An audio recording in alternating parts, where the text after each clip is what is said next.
Class 10th का छठा chapter है जो त्रिभुज है। ठीक है, इसको इंग्लिश में बोलते हैं ट्रायंगल। सबसे पहले हम लोग देखेंगे कि त्रिभुज क्या होता है।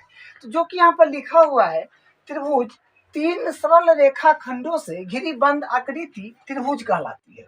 सही बात है, क्योंकि त्रिभुज तीन रेखा खंडों से घिरी बंद आकृति को त्रिभुज बोलते हैं। ठीक है, जिसमें तीन भुजा होती है, तीन कोण और तीन शीर्ष होते हैं। क्या त्रिभुज में तीन भुजा होंगे, तीन शीर्ष होंगे और तीन कोण होंगे। ठीक है, और सभी त्रिभुज के सभी कोणों का योग कितना होता है? 180 डिग्री होता है। तो ये बेसिक बात है जो कि हम लोग जानते हैं। लेकिन देखिए, त्रिभुज में हमको पढ़ना क्या है? मेन हमको पढ़ना है सर्वांगसम और समरूप। लेकिन इसमें खास बात क्या है कि सर्वांगसम तो हम पढ़ चुके हैं क्लास 9th में। ठीक है, 10th में क्या पढ़ना है? समरूप के बारे में। ठीक है, समरूप के बारे में पढ़ना है। लेकिन फिर भी 9th में जो सर्वांगसम पढ़े थे, ठीक है, तो उसमें अगर कहीं पर कोई चीज़ अगर इसमें काम आए, उसका जो भी काम आए, तो उसको भी हम पूरा विस्तार में हम बताने का प्रयास करेंगे। ठीक है, तो देखिए सर्वांगसम क्या होता है। सर्वांगसम क्या होता है? देखिए यहाँ पर लिखा हुआ है कि समान आकार यानी शेप तथा समान माप यानी साइज हो।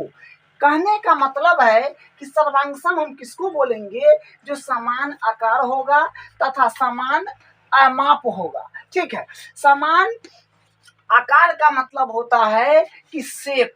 ठीक है, माप का मतलब होता है साइज। ठीक है, जैसे यहाँ पर देखिए माप जिसे होता है ना, लंबाई, चौड़ाई, ऊंचाई, उस सब का अलग अलग माप। ठीक है, अलग अलग माप, उसको माप बोलते हैं। जिसे यहाँ पर हम सबसे पहले देखिए वृत्त लिया गया है। तो वृत्त जो है, तो देखिए इसका त्रिज्या क्या है? 4 सेमी। इसका त्रिज्या क्या है? 2 सेमी। इसका त्रिज्या क्या है? 1 सेमी। ठीक है, और इसका भी त्रिज्या क्या है? 4 सेमी। तो कहने का मतलब है कि आकार का मतलब होता है कि दिखने में कैसा है। दिखने में तो सारा के सारा तो वृत्त दिख रहा है, जितना जो आपको दिख रहा है क्या है? सब वृत्त है। लेकिन माप का मतलब होता है कि यहाँ वृत्त की बात चल रही है, इसमें त्रिज्या होगा। तो त्रिज्या इसका अलग है, इसका अलग है, इसका अलग है, इसका अलग है। सबका त्रिज्या क्या है? अलग है। लेकिन ये फर्स्ट और लास्ट का त्रिज्या मैच कर रहा है। ठीक है, तो कहने का मतलब है कि ये और ये जो है क्या है? एकदम समान क्या है? आकार का है। और माप भी क्या है? एकदम समाप है। सॉरी, माप भी क्या है? समान है। ठीक है, तो आकार भी समान है इसका, ठीक है, और इसका, और माप भी समान है। आकार भी समान, माप भी समान। तो ये दोनों क्या है? दोनों का दोनों चीज क्या हो गया? समान हो गया। तो इसी आकृति को बोलेंगे सर्वांगसम आकृति। यानी इसको उठा के उस पर रखेंगे तो एक दूसरे को पूरी तरह ढक लेता है, उसी को हम बोलते हैं सर्वांगसम आकृति। तो आप सर्वांगसम में क्या समझे? कि जिसका आकार समान हो और माप माने साइज समान हो, उसको हम बोलेंगे सर्वांगसम। तो ये और ये क्या है? सर्वांगसम है। इसमें देखते हैं सारा का सारा जो है ये वर्ग लिया गया है यहाँ पे। ठीक है, ये वर्ग देखिए, वर्ग में तो सब भुजा बराबर होता है, तो सारा भुजा बराबर होगा। तो यानी 5 सेमी का है, ये 3 सेमी का इसका सारा भुजा है, ये भी 5 सेमी भुजा वाला है, ये 1 सेमी भुजा वाला है। तो यहाँ से आप कह सकते हैं कि सर इसका आकार यानी शेप और माप इसका और इसका क्या है? बराबर है। तो आप क्या कहेंगे कि ये वर्ग और ये वर्ग क्या है? सर्वांगसम है। फिर उसी प्रकार त्रिभुज में देखिए, ये त्रिभुज क्या है? ये समबाहु त्रिभुज का एग्जाम्पल लिया गया है। ठीक है, तो ये 3 सेमी का है, ये भी 3 सेमी का है, और ये अलग है। ठीक है, तो इसका क्या है? आकार यानी शेप और माप यानी साइज क्या है? इसका और इसका क्या है? बराबर है। इसको हम क्या बोलेंगे? सर्वांगसम बोलेंगे। बस इतना सा बात आपको ध्यान रखना है। अब देखिए इसको हम आकृति नंबर 1 दे देते हैं। समझिए कि 1 नंबर आकृति है, ये 2 नंबर है, ठीक है, और ये 3 नंबर है, और ये 4 नंबर है। ठीक है, उसी प्रकार देखिए ये 1, इसको 2 नंबर देते हैं, इसको 3 नंबर देते हैं, और इसको 4 नंबर। फिर उसी प्रकार इसको 1 नंबर दिए हैं, इसको 2 और इसको 3, ठीक है, इसको 4। ठीक है, तो यहाँ से क्या हो जाएगा? आप यहां से देख पा रहे हैं, पहले वाले में क्या देख पा रहे हैं कि आकृति नंबर 1,4 क्या है? सर्वांग है। यहाँ पर आप लिखेंगे सर्वांग।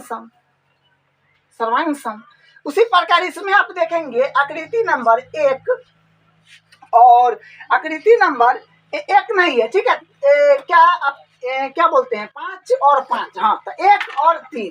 तो फिर इसमें क्या कहेंगे कि 1 और 3 क्या है? आकृति नंबर 1, आकृति 1 और 3, ठीक है। 1 3 क्या है? सर्वांग है, सर्वांग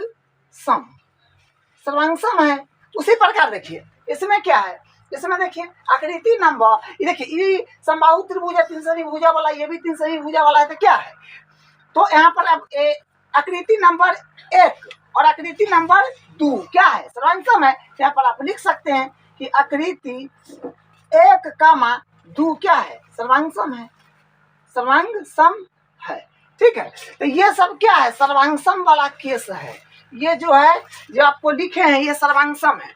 तो आप सर्वांग के बारे में अच्छे से समझ गए कि देखिए समान आकार होना चाहिए और समान माप होना चाहिए, यानी साइज। दोनों जब भी कोई भी बहुभुज में ये दोनों, ठीक है, ये दोनों चीज अगर बराबर दिख जाए तो आप कहेंगे कि क्या है? वो सर्वांग है, अनाथा नहीं है, ठीक है। जैसे यहाँ पर देखिए इसमें त्रिज्या की बात चल रहा था, तो त्रिज्या क्या है? तो सब इसका भी 4 है, इसका भी 4 है, बराबर हो गया। इसको क्या बोलेंगे? अमाप बोलेंगे। आकार का मतलब क्या होता है? शेप, माने दिखने में जितना गुई है उतना ही गुई ना होगा। जितना त्रिज्या लेकर 4 सेमी त्रिज्या लेकर ये बनाइए और ये बनाइए। हाँ, हो सकता है कि यहाँ पर बोर्ड पर रेंडम बनाए हैं तो थोड़ा सा छोट बड़ दिखने में लग सकता है, लेकिन आप बोर्ड पर या कॉपी पर कहीं भी नाप करके बनाएंगे तो जोड़ नहीं हो सकता है। उसी प्रकार सारा में वही किया गया है, इसमें भी वही किया गया है। देखिए ये और ये क्या है? सर्वांग है, क्योंकि इसका देखिए ये वर्ग है, ठीक है। इसका भुजा 5 सेमी का है, इसका भुजा भी 5 सेमी का है। तो अमाप क्या है? साइज क्या है? बराबर है। तो साइज बराबर है तो आकार यानी शेप भी क्या होगा? बराबर होगा। उसी प्रकार इसमें देखिए इसकी ये क्या है? 1 नंबर फिगर को देखिए और 2 नंबर को देखिए। ये सारा के सारा क्या है? समबाहु त्रिभुज है। इसका भुजा 3 सेमी, सारा 3 होगा, इसका भी 3 होगा, ठीक है। तो इसका माप अगर यानी साइज क्या है? बराबर है, तो शेप क्या होगा? शेप भी बराबर होगा, इसलिए ये सर्वांग हो गया। अब समरूप समझते हैं क्या होता है। देखिए समरूप क्या होगा? क्या लिखा है कि समान आकार, ठीक है, समान आकार यानी शेप तथा अमाप यानी साइज का समान होना आवश्यक नहीं है। क्या कहा जा रहा है कि समान आकार तथा अमाप का समान होना आवश्यक नहीं है, यानी देखिए समान आकार होना चाहिए। आकार क्या होना चाहिए? समान होना चाहिए। लेकिन इधर बोला कि अमाप यानी लंबाई चौड़ाई वृत्त की बात चले तो त्रिज्या, ये अमाप यानी समान हो या न हो उससे उसको मतलब नहीं है। यानी उसको किससे समरूप का किससे मतलब है कि आकार समान होना चाहिए, ठीक है, समान आकार, और इससे इसका मतलब नहीं है। बोला है ना कि अमाप का समान होना आवश्यक नहीं है। तो आप एगो बात को पकड़ लीजिए, इसको पकड़ लीजिए। जब भी समरूप देखना हो तब क्या चेक करेंगे कि आकार समान है कि नहीं। अब जरा बताइए कि वृत्त है, आकार के मतलब समझ रहे हैं। देखिए यहाँ पर भी समान आकार है, इसमें सर्वांग में क्या बात है, क्या इसमें खास बात है कि सर्वांग में है कि समान आकारों होना चाहिए और साइजो समान होना चाहिए, ये बात ना है। तो पहला नंबर तो आकार इसमें भी आ रहा है, इसमें भी आ रहा है, तो आकार दोनों में आ रहा है, देख रहे हैं, आकार इसमें भी और इसमें भी आ रहा है। लेकिन इसमें क्या है? अमाप माने साइज का इसमें बराबर होना जरूरी है। इसमें साइज का कोई मैटर नहीं है, साइज बराबर हो या ना हो उससे कोई मतलब नहीं है। तो यानी ये देखिए पूरा एग्जाम्पल जो देख रहे हैं ये क्या है? ये क्या है? वृत्त का है। तो आपको क्या कह रहे थे कि आकार यानी शेप। शेप कैसा है? शेप है कि सब दिखने में क्या है? वृत्त ना है। ऊपर वाले में क्या है? सब वृत्त ना है। तो सब वृत्त है तो सारा वृत्त क्या हो जाएगा? सारा वृत्त हो जाएगा क्या? समरूप हो जाएगा, क्योंकि समान आकार है ना, सब समान आकार के ना है, सब शेप सबका वही ना है, वृत्तीय का शेप का ना है सब। तो ये क्या हो जाएगा, ये जो हो जाएगा ये समरूप हो जाएगा। ठीक है, उसी प्रकार इसमें बताइए ये क्या है, सभी वर्ग क्या हो जाएगा, सभी वर्ग समरूप हो जाएगा। सारा वर्ग क्या होगा, समरूप होगा, क्योंकि आकार क्या है, समान है, यानी शेप जो है सब वर्गे का है। उसी प्रकार नीचे देखिए सब क्या है, ये क्या है, त्रिभुज है, लेकिन यहाँ पे त्रिभुज जो है ये समबाहु त्रिभुज का सिर्फ बात हो रहा है, दूसरा त्रिभुज नहीं, सिर्फ समबाहु त्रिभुज का। तो सभी त्रिभुज का बात यहाँ नहीं कर सकते हैं, क्योंकि त्रिभुज से होता है, वो समबाहु होता है, वो विषमबाहु होता है, वो समद्विबाहु होता है। तो त्रिभुज का केस अलग होता है, लेकिन समबाहु त्रिभुज की सिर्फ बात हो रहा है, तो सारा दुनिया के सभी समबाहु त्रिभुज क्या होगा, समरूप होगा। ठीक है, तो आप एक और बात को समझिए कि सर्वांगसम आकृति जो होगा, सारा सर्वांगसम आकृति जो होगा वो समरूप हो सकता है। ठीक है, क्योंकि समान आकार तो हो ले रहा है, कल ये ना बोला है कि अमाप उसको बराबर होना चाहिए, तो अमाप कर बराबर होगा तो सर्वांगसम होगा, लेकिन ये कह रहा है कि इसके तो अमाप से मतलब नहीं है, खाली इसको समान आकार होना चाहिए। तो कहने का मतलब कि जितना सर्वांगसम, जैसे यहाँ पर देखिए क्या है कि सर्वांगसम जितना हम इसमें किए हैं, सभी सर्वांगसम आकृति क्या होगा, समरूप होगा, लेकिन सभी समरूप सर्वांगसम होगा नहीं होगा, क्योंकि देखिए हम का देखिए अभी हम सर्वांगसम किए हैं, सर्वांगसम क्या कहने का मतलब क्या है कि पूरा वृत्त जो है क्या है, सर्वांगसम है, पूरा वृत्त, सॉरी पूरा वृत्त कर रहे हैं, पूरा वृत्त सर्वांगसम नहीं समरूप है, ये पूरा वृत्त क्या है, समरूप है, लेकिन सर्वांगसम जो टिक लगा हुआ है ये और ये है, देख रहे हैं ये, और सर्वांगसम का बात किया जाए तो क्या होगा, सभी वृत्त ये सारा के सारा आकृति क्या हो जाएगा, समरूप हो जाएगा। ठीक है, इसमें देखिए सारा वर्ग क्या है, सारा वर्ग जो है समरूप है, लेकिन सर्वांगसम कौन है, जो देखिए 1 नंबर और 3 नंबर जो यहाँ पर लिखा हुआ है, 1 नंबर 3 नंबर क्या है, सर्वांगसम है, लेकिन 1 नंबर और 3 नंबर सर्वांगसम है तो समरूप नहीं होगा, समरूप होगा, लेकिन सारा वर्ग समरूप है, तो सारा वर्ग थोड़े सर्वांगसम है नहीं है, क्योंकि उसको आकार यानी शेप तो सब वर्गे का है, ऊपर में सब वृत्त का है, लेकिन साइज अलग अलग ना है। मैं त्रिज्या का बात कीजिए तो इसका अलग त्रिज्या है, इसका अलग त्रिज्या है, इसका अलग त्रिज्या है, इसका अलग है, तो ये दोनों का मैच किया तो सर्वांगसम हो गया क्या। उसी प्रकार इसमें हुआ है, जैसे देखिए सबके पास क्या होता है, अभी के समय में सबके पास टच स्क्रीन फोन है, उसमें आप अपने फोटो के इस तरह से जूम करिए, छोटा कीजिए, बड़ा कीजिए, छोटा कीजिए, बड़ा कीजिए, तो जो जिसका फोटो है वही ना रहेगा, सिर्फ उसका क्या होगा, माप में चेंज हो जाएगा, लंबाई चौड़ाई बढ़ जाएगा, है ना होगा कि साइजो चेंज हो जाएगा। कोई लड़का का फोटो है तो लड़की हो जाएगा, नहीं होगा, क्योंकि शेप जो क्या है, शेप जो है वो समान है, ठीक है, लेकिन अमाप में चेंज होगा, बड़ा छोटा, इसे समझिए। ठीक है, तो उसी को हम क्या बोलेंगे, सर्वांगसम बोलते हैं। ठीक है, तो यहाँ से ये बात आपको इतना समझ में आना चाहिए। अब उसके बाद यहाँ पर क्या लिखा हुआ है कि सभी सर्वांगसम आकृतियां समरूप होती है, परंतु सभी समरूप आकृतियां सर्वांगसम होना आवश्यक नहीं है, यानी सभी सर्वांगसम आकृति जो होगा वो समरूप होगा, लेकिन सभी समरूप आकृति सर्वांगसम होना आवश्यक नहीं है।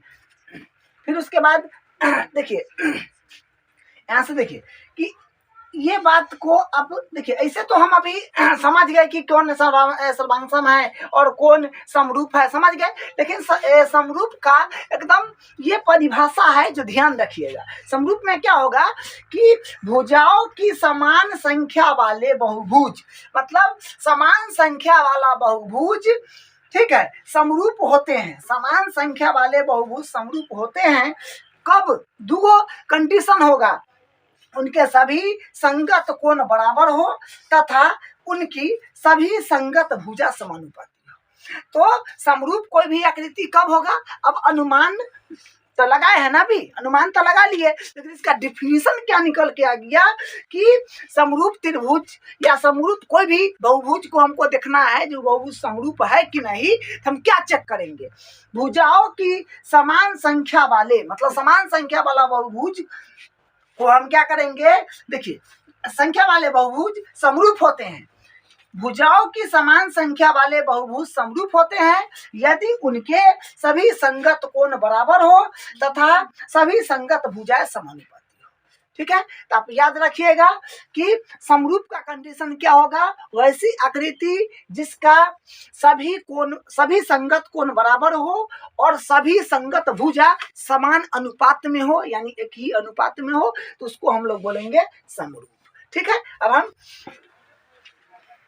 ठीक है, कुछ एग्जाम्पल है, ये पहला है, दूसरा है, तीसरा है। ठीक है, इसमें पहचानना है कि कौन सर्वांगसम है, कौन सर्वांगसम नहीं है। इसमें पहचानना है आपको, इतना है कि कौन सर्वांगसम है और कौन सर्वांगसम नहीं है। देखिए, आपको अभी तुरंत बताए हैं, वो बात फिर से मेंशन कर दिए हैं कि भुजाओं की समान संख्या वाले दो बहुभुज समरूप होते हैं यदि उनके सभी संगत कोण बराबर हो। पहला कंडीशन, उनके सभी संगत कोण बराबर हो, और दूसरा, उनकी सभी संगत भुजा एक ही अनुपात यानी समानुपात हो। जैसे आप पहला एग्जाम्पल है, दूसरा है, तीसरा है। तो पहला एग्जाम्पल में आप समझिए कि पहला कंडीशन क्या है कि उनके सभी संगत कोण बराबर हो। इसका कोण देखिए, ये है 105 105, 100 100, तो 85 85, 70 70, सभी कोण बराबर हो गए।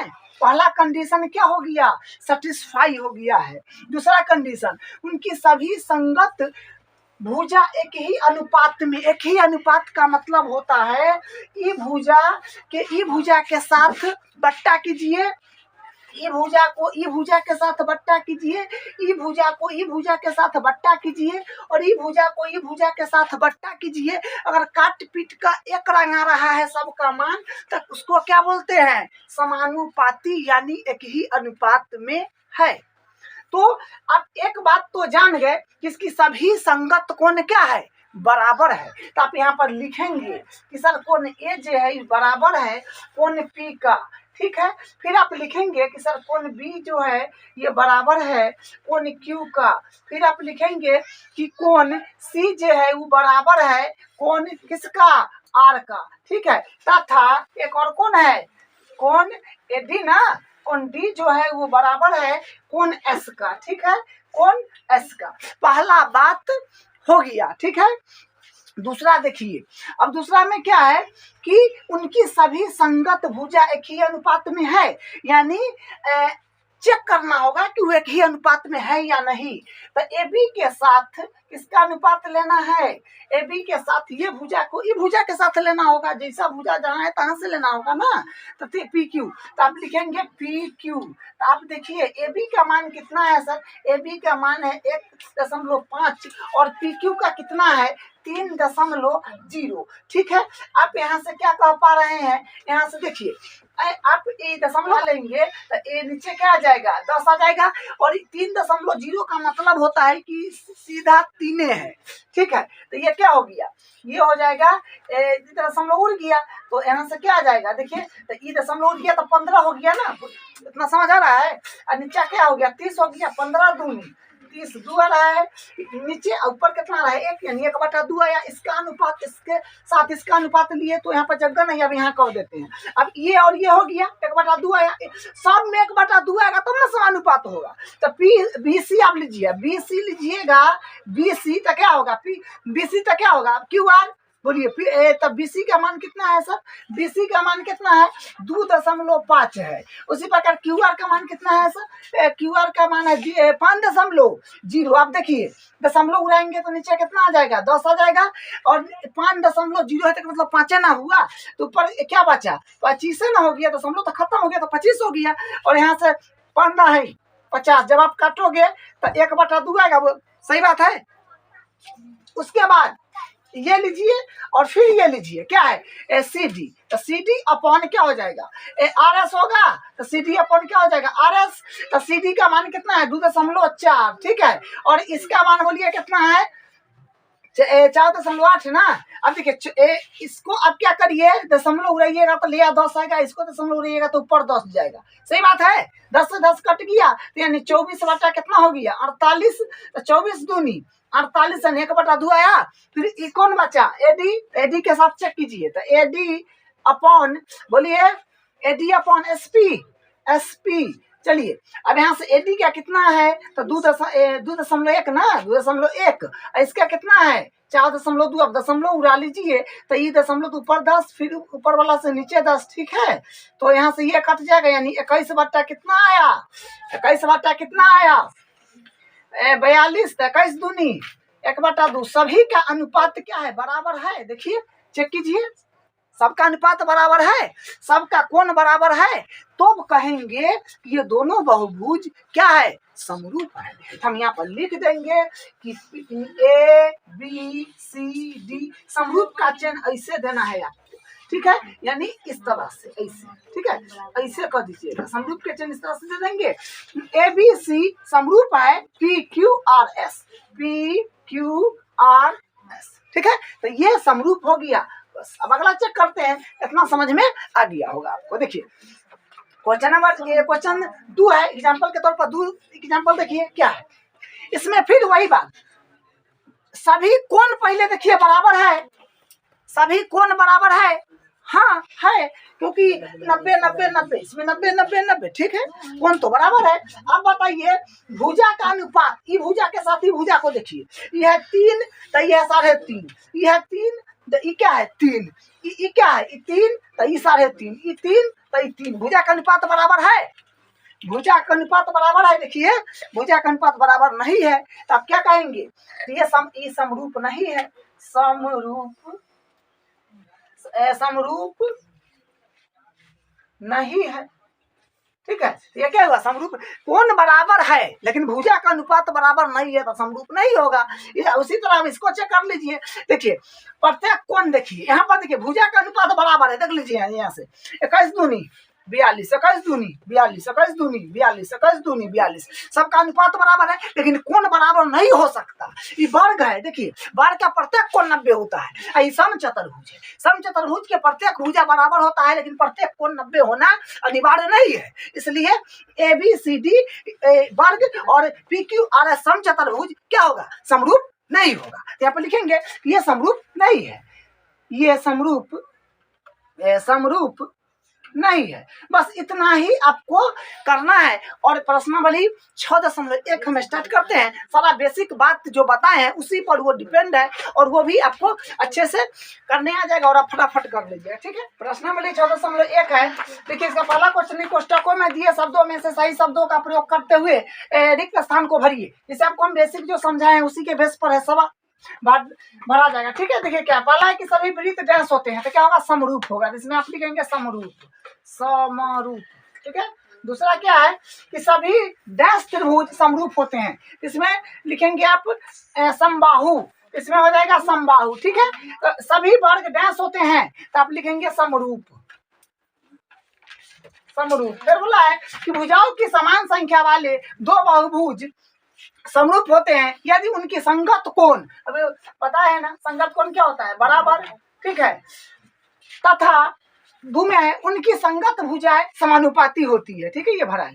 अब देखिए क्वेश्चन 2 है, निम्नलिखित युग्मों में दो भिन्न भिन्न उदाहरण दीजिए। बोल रहा है कि समरूप आकृति, माने समरूप आकृति हो, तो समरूप आकृति कैसा होगा, वृत्त ले लीजिए, क्या बोलते हैं, वृत्त ले लीजिए, जैसे कि ये वृत्त है और ये वृत्त है, जैसे मान लीजिए कि ये वर्ग है, ठीक है, और ये भी वर्ग है, तो समरूप आकृति क्या होगा, इसे दो वृत्त ले लीजिए, दो वर्ग ले लीजिए, या दो समबाहु त्रिभुज ले लीजिए, अनेकों एग्जाम्पल हो सकता है, ठीक है। अब बोला कि ऐसी आकृति जो समरूप नहीं है, तो समरूप नहीं है तो इसमें एग्जाम्पल आप क्या दे लीजिए, ऐसे मान लीजिए एक त्रिभुज ले लीजिए, ठीक है, एक ले लीजिए आप वृत्त ले लीजिए, क्या है समरूप नहीं है। ऐसी आकृति में ऐसी आकृति जो समरूप नहीं है तो वो ये हो जाएगा, एक त्रिभुज ले लीजिए, एक वृत्त ले लीजिए, दोनों दो रंग समरूप नहीं होगा। ये भी एक वर्ग है और एक वृत्त है, समरूप नहीं होगा, अनेकों हो सकता है, ठीक है। अब यहाँ पर बताना है 3 में है कि क्वेश्चन नंबर 3 क्या है कि बताइए कि निम्नलिखित चतुर्भुज समरूप है या नहीं। तो समरूप कैसे होगा, उसका प्रत्येक कोण बराबर होना चाहिए और संगत भुजा समान, देखिए आप संगत भुजा समानुपाती होना चाहिए और प्रत्येक कोण बराबर होना चाहिए। तो यहाँ पर क्या है कि देखिए कोण का बराबर नहीं है क्योंकि समचतुर्भुज है, ये क्या है ये, तो यहाँ पर देखिए क्या है कि प्रत्येक कोण तो पहला नंबर बराबर नहीं होगा क्योंकि समचतुर्भुज है, और ये वर्ग है, ठीक है। तो ये यहाँ से क्या हो गया, कोण बराबर नहीं है तो कोई भी दो सिचुएशन अगर फॉलो नहीं करेगा, कोण बराबर होना चाहिए और प्रत्येक भुजा समानुपाती होना चाहिए। तो यहाँ पर दोनों सिचुएशन फॉलो नहीं कर रहा है, कोण बराबर नहीं है, तो ये क्या है, समरूप नहीं होगा, बस समरूप नहीं है, बस यही इसका